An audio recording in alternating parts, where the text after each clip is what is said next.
Hello बच्चों, कैसे हैं आप लोग। चलिए बच्चों, आप जानते हैं जैसे हमारा चल रहा है समतल में गति, एनसीईआरटी फिजिक्स 11 चैप्टर 4, ठीक है। ये जो समतल में गति चल रहा है जिसके अंदर हम वेक्टर विश्लेषण कर रहे हैं। तो इससे पहले मैं 2 लेक्चर दे चुका हूँ वेक्टर विश्लेषण के, जहाँ हमने ये डिस्कस किया कि भाई सदिश अदिश क्या होती हैं, ठीक है। यानी ऐसी भौतिक राशियाँ जिन्हें बताने में हमें दिशा की जरूरत नहीं है, अदिश कहलाती हैं। और जिन्हें बताने में, ठीक है, यानी दिशा की जरूरत कंपलसरी है, अवश्य भावी रूप से हमें दिशा की जरूरत पड़ेगी, ठीक है, वो क्या कहलाएंगी, सदिश कहलाएंगी।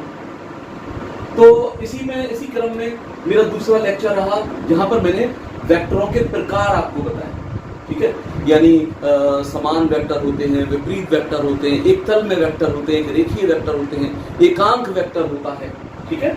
उसके बाद लंबकोणीय जो वेक्टर है, X axis, Y axis, Z axis की दिशाओं को बताने वाले 3 vector i cap, j cap, k cap, इन सब का हम पहले ही डिस्कशन कर चुके हैं।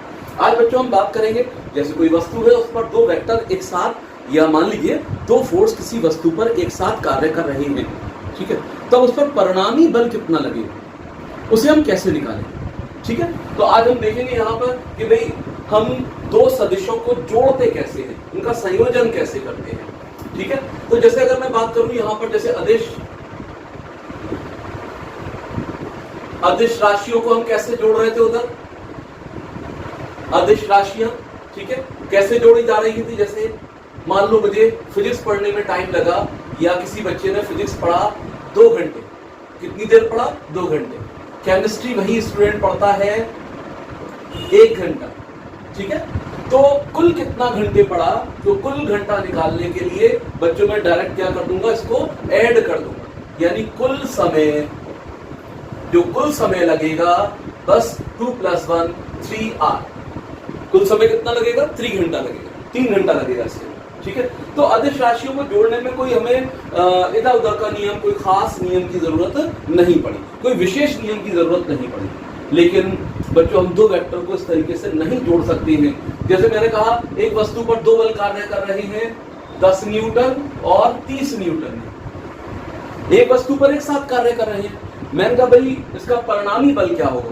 हम ये नहीं कह सकते बच्चों कि हम इसको यहाँ पर झट से जोड़ दें कि 40 न्यूटन, हो भी सकता है, ठीक है, और नहीं भी हो सकता है इनका जोड़ जो है वो 20 न्यूटन आ जाए, ये भी हो सकता है। तो इसका मतलब ये है कि जो वेक्टर का एडिशन होता है, संयोजन होता है, जोड़ योग होता है, वो एक विभिन्न प्रकार से होता है। तो बच्चों आज हम इसी बात को देखते हैं कि हम 2 वेक्टर को कैसे जोड़ते हैं।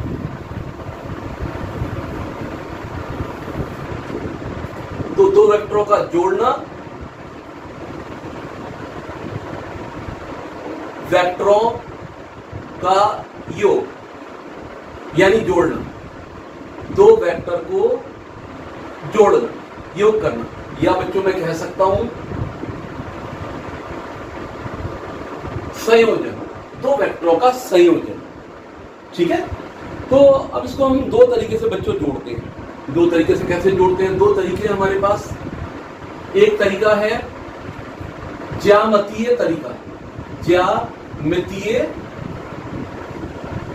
एक ज्यामितीय वे है, तरीका है ज्योमेट्रिकल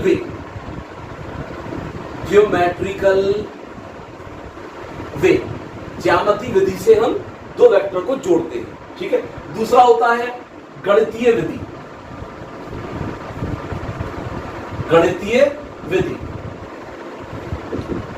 ये कैसी विधि है, ज्यामितीय विधि, ज्योमेट्रिकली। इसमें हमें यहाँ पर स्केल की जरूरत पड़ जाएगी, स्केल की जरूरत पड़ गई, ठीक है, डी की जरूरत पड़ जाएगी, यहाँ पर डी की जरूरत पड़ जाएगी, ठीक है, एक्सेट्रा। तो ये ज्यामितीय विधि है। यहाँ पर हमें सूत्र की जरूरत, सूत्र की मदद से हम गणितीय गणनाएं करके परिणामी बल को या परिणामी वेक्टर को निकालते हैं, ठीक है। तो बच्चों आज हम सबसे पहले बात करेंगे ज्यामितीय विधि से, ज्योमेट्रिकल वे से हम 2 वेक्टरों को जोड़ते हैं, ठीक है। तो इसमें हम बेसिकली 3 नियमों का उल्लेख करते हैं। पहला त्रिभुज विधि, योग की, वेक्टर के योग की त्रिभुज विधि। बच्चों ये triangle law of vector addition भी कहलाता है। इसको हम क्या कहते हैं? Triangle law of vector addition. Triangle law of vector addition. Number 2, योग की समानांतर चतुर्भुज विधि। ठीक है, ये parallelogram law of vector addition. क्या बोलेंगे इसे? Parallelogram law of vector addition. ठीक है बच्चों, इसमें ये तो हमने देखा 2, यानी योग की त्रिभुज विधि, योग की समानांतर चतुर्भुज विधि। ठीक है, तीसरी जो होती है योग की बहुभुज विधि।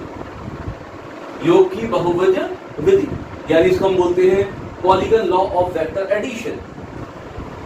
Polygon law of vector addition. Polygon law of vector addition. यहां बच्चों हमें क्या करना होता है? एक सूत्र यूज करना होता है। ठीक है, हमें यहां पर कोई स्केल, यहां तो स्केल की जरूरत है, डी की जरूरत है, पेंसिल रबर ये चाहिए। यहां से हम सूत्र लगा के परिणामी को निकाल लेंगे, रिजल्टेंट को निकाल लेंगे। ठीक है, तो हम बारी बारी से यहां बात करते हैं। सबसे पहले हम ज्यामितीय विधि में योग की त्रिभुज विधि देखते हैं, यानी 2 वेक्टर को हम ऐसे जोड़ते हैं ज्यामितीय विधि द्वारा। उसमें हम कौन सा तरीका फॉलो करेंगे, कौन सा नियम लगाएंगे? योग की त्रिभुज विधि। तो बच्चों इसको देखते हैं हम। इसका स्क्रीनशॉट ले लीजिए।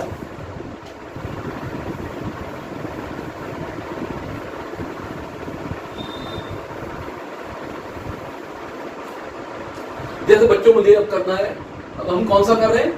यानी त्रिभुज विधि, योग की त्रिभुज विधि, triangle law of vector addition. ठीक है, जैसे बच्चों मुझे 2 वेक्टर ऐड करने हैं, 2 वेक्टर जोड़ने हैं। ए वेक्टर पहला, इसमें क्या करना है? दूसरा वेक्टर बी जोड़ना है। दूसरा वेक्टर बी जोड़ना है। ठीक है, एक बात बच्चों ध्यान रखिएगा, अगर मैं पूछूं इन 2 वेक्टर के बीच में कोण कितना बन रहा है, तो उसे हम हमेशा ध्यान रखिए इस बात को कि हम कैसे कोण निकालते हैं 2 वेक्टर के बीच में। 2 वेक्टर को हम इस तरीके से बना दें कि उनके जो टेल हैं, जैसे ये बी वेक्टर और ए वेक्टर, ऐसे बना लिया ए और बी वेक्टर, इनके टेल जो है पूंछें मिला दी यहाँ पर। ठीक है, तब इनके बीच जो कोण बनता है वो इन दोनों वेक्टर के बीच का एंगल कहलाता है। तो हमेशा ध्यान रखेंगे, जब भी कोण की बारी आएगी तो हम कहीं रफ पर बना के देख लेंगे, ए और बी के टेल मिला देंगे। टेल मिलाने पर ए और बी के बीच जो कोण होगा वही इन 2 वेक्टर के बीच का कोण माना जाएगा। ठीक है, तो योग की त्रिभुज विधि में हम क्या करते हैं? अब मुझे जोड़ना है a प्लस बी। मुझे क्या लेकर आना है? मुझे करना है a vector plus b vector, ये निकालना है। ठीक है, तो सबसे पहले मैं इस विधि में क्या करूंगा? a वेक्टर को मैं यहां बना लूंगा। जैसे मान लो a वेक्टर को मैंने यहां से चलाया, इधर लेकर आया, इधर लेकर आया, बगैर दिशा, बगैर लंबाई चेंज करे हुए a वेक्टर को मैंने ये बना दिया। देखो यहां पे लंबाई भी वही है, दिशा भी वही है। ऐसे ही बी वेक्टर को उठाते हैं। अब बी वेक्टर को इस ढंग से लगाते हैं, भाई ए का शीर्ष तो ये है, ये हेड है ए का, और ये बी की पूंछ या टेल है, ये पूंछ है या टेल। ठीक है, अब हम इस तरीके से इस योग विधि के अंदर क्या करते हैं? पहले वेक्टर, पहला ए वेक्टर है, ए वेक्टर को बना दिया। अब दूसरे बी वेक्टर को ऐसे यहां शिफ्ट करें, ऐसे खिसकाएं कि इसकी दिशा ना बदले। अब इसको खिसका के यहां ले आए, यहां ले आए, और ऐसे चिपका दिया, ऐसे इसको ऐसे चिपका दिया यहां पर कि जैसे बी का टेल और ए का हेड आपस में टच करें, मिल जाए। ठीक है, अब देखो इनके एरो कैसे घूम रहे हैं, ये शीर्ष कैसे घूम रहे हैं, ए का शीर्ष ये और बी का शीर्ष ये। इनके शीर्ष ऐसे एंटी क्लॉकवाइज, घड़ी की विपरीत दिशा में घूम रहे हैं, एंटी क्लॉकवाइज। अब क्योंकि ये त्रिभुज का नियम है बच्चों, मुझे त्रिभुज बनाने के लिए 2 भुजाएं आ गई, तीसरी भुजा की जरूरत पड़ेगी। ठीक है, अब मैं यहां तीसरी भुजा त्रिभुज को कंप्लीट कर देता हूं। ये त्रिभुज को कंप्लीट कर दिया। अब चूंकि a प्लस बी वेक्टर एक वेक्टर ही आएगा।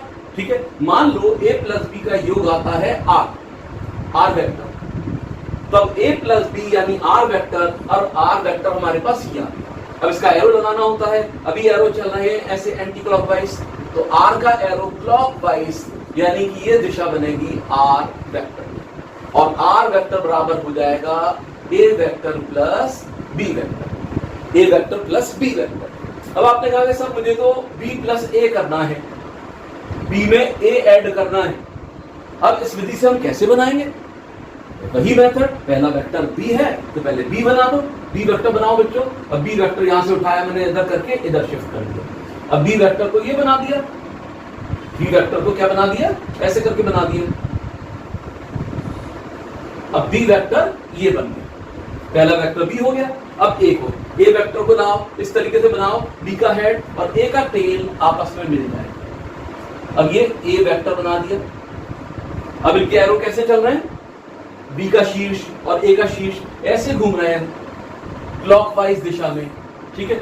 अब त्रिभुज को कंप्लीट करने के लिए मुझे तीसरी साइड ये बनाना पड़ेगी, ये त्रिभुज यहां बन गया, ये त्रिभुज कंप्लीट हो गया, ठीक है, ये आर को बताएगा। अब यहाँ अब एरो लगाना पड़ेगा मुझे, ये बी और ए के एरो क्लॉकवाइज चल रहे हैं, तो आर का एरो क्या बनेगा, एंटी क्लॉकवाइज, यानी कि ये दिशा हो जाएगी आर वेक्टर की, तो ये पहला वेक्टर बी प्लस ए आ जाएगा, ये आ गया, ठीक है। तो इसका मतलब ये हो गया कि भाई हम चाहे ए में बी ऐड करें या बी में ए ऐड करें, तो रिजल्टेंट परिणामी देखो बराबर आ रहा है, ये परिणामी रिजल्टेंट और ये रिजल्टेंट एक ही दिशा में चल रहे हैं दोनों, ये और ये एक ही दिशा में चल रहे हैं ऐसे करके, ये ऐसे चल रहे हैं और इनकी लंबाइयां भी कैसी है, बराबर है। तो इससे मैं कह सकता हूं कि भाई ए प्लस बी का संयोजन योग किसके बराबर, बी प्लस ए के योग के बराबर है। तो बच्चों आपने देखा यहां पर कि ए प्लस बी वेक्टर किसके बराबर है, बी प्लस ए के बराबर। इसको हम कहते हैं क्रम विनिमय, यानी इनमें क्रम विनिमय, यानी ये कॉम्यूटेटिव है। ए प्लस बी, ए में बी जोड़ो बच्चों, 2 में 3 जोड़ो 5 आएगा, या 3 में 2 जोड़ो तब भी क्या आएगा, 5 आएगा। क्रम विनिमय योग कैसा है, ये क्रम विनिमय का योग होता है, ठीक है। तो बच्चों ये तो रही बात त्रिभुज की, त्रिभुज विधि की। अब हम दूसरा लेते हैं, जहां पर हम क्या करेंगे, चतुर्भुज विधि को यूज करेंगे, ठीक है। जो चतुर्भुज विधि है वो इसके तुलनात्मक रूप से थोड़ी आसान है, ठीक है। तो चलिए देखते हैं। अब समानांतर चतुर्भुज विधि, योग की समानांतर चतुर्भुज विधि।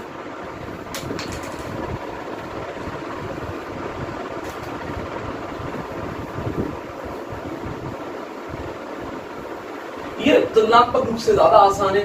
तो इसमें करते क्या है बच्चों इसके अंदर, अब मुझे फिर से क्या करना है, ए प्लस बी जोड़ के आर परिणामी निकालना है, ठीक है। अब मैं ए और बी को एक साथ बनाऊंगा, ए और बी को एक साथ बनाऊंगा इस ढंग से कि दोनों की पूंछें जो है, टेल जो है मिले रहे, कॉमन रहे। तो बी वेक्टर ये बना दिया बगैर यहां बी की दिशा चेंज करे हुए, बगैर लंबाई चेंज किए हुए, ऐसे ही ए को आगे शिफ्ट कर दिया, ये ए बना दिया। तो बच्चों दोनों के कॉमन टेल यानी पूंछें एक जगह मिल रही हैं, ठीक है। अब मैंने यहां पर इसको तैयार कर दिया, ऐसे बना दिया। अब क्योंकि ये चतुर्भुज का नियम है और चतुर्भुज में 4 भुजाएं होती हैं, समानांतर चतुर्भुज, जो विपरीत भुजाएं हैं वो आपस में समानांतर है और बराबर है। तो मैं क्या करता हूं, यहां से एक रेखा ए के पैरेलल, ए के समानांतर ये खींच देता हूं और इस बिंदु से बी के समानांतर ये खींच देता हूं। अब इसमें बच्चों कितने विकर्ण होते हैं, चतुर्भुज में 2 विकर्ण होते हैं। अब हमें वो विकर्ण लेना है जो इस कॉमन टेल से पास हो रहा है, ये कॉमन टेल से चला, यही आर इनके योग को बताएगा। यही क्या बताएगा, इनके योग को बताता है। तो ये बड़ा आसान तरीका है कि भाई चतुर्भुज विधि में क्या करते हैं, ए में बी जोड़ना है तो दोनों को यानी इनकी टेल मिलाकर दोनों को एक साथ बना देते हैं, चतुर्भुज को पूरा करते हैं, यानी इस बी के शीर्ष से एक समानांतर ए के समानांतर रेखा खींचते हैं और ए के शीर्ष से बी के समानांतर रेखा खींचते हैं और वो विकर्ण बनाते हैं जो इनके सामान्य पूंछों से जा रहा है, कॉमन टेल से जाता है। यही क्या बताता है, परिणामी ए प्लस बी यानी आर को बताएगा, ठीक है। तो बच्चों ये रही समानांतर चतुर्भुज की विधि। आपने देखा ट्रायंगल और पैरेललोग्राम वेक्टर एडिशन में केवल हम 2 वेक्टर ही जोड़ रहे हैं।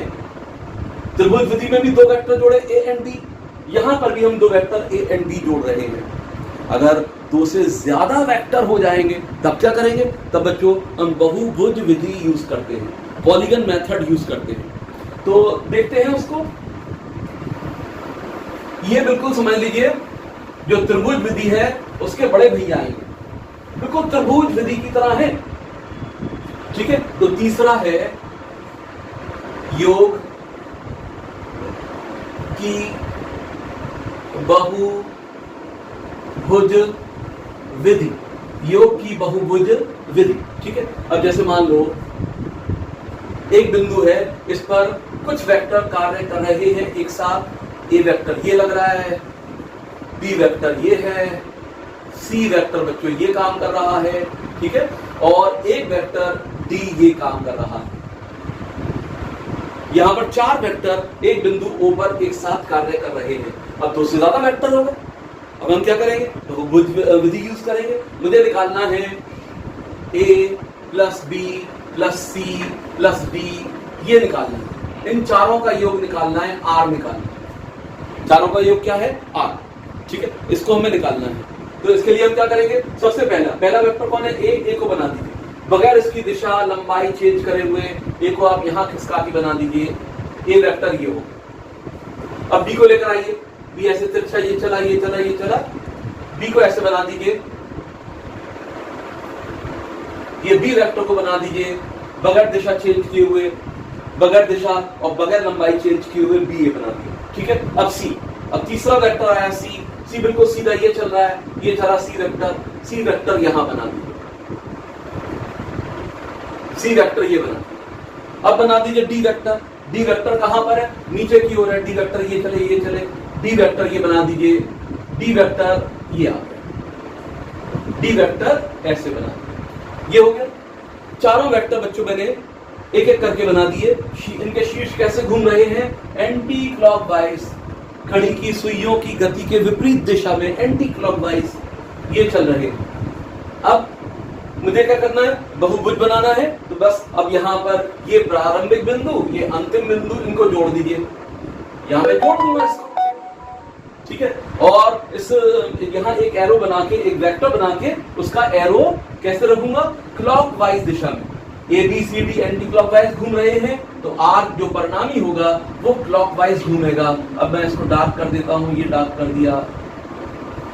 तो बच्चों ये इनके परिणामी, चारों का परिणामी A plus B plus C D, यानी ये आ जाएगा A plus B plus C plus D. तो बच्चों ये विधि होती है बहुभुज, यानी योग की बहुभुज विधि। इसमें हम 2 से ज्यादा वेक्टर जोड़ते हैं, बिल्कुल triangle law of vector addition की तरह है। वहां पर भी हमने यही किया था। ठीक है, तो आज बच्चों हम आज हमने देखा एक तरीके से ज्यामितीय विधि में 3 नियम पढ़े, त्रिभुज का, चतुर्भुज का और बहुभुज का। अगले नेक्स्ट लेक्चर जो हमारा होगा, ठीक है, उसमें हम एनालिटिकल मेथड यूज करेंगे, यानी गणितीय विधि द्वारा इन 2 वेक्टर्स को ऐड करेंगे।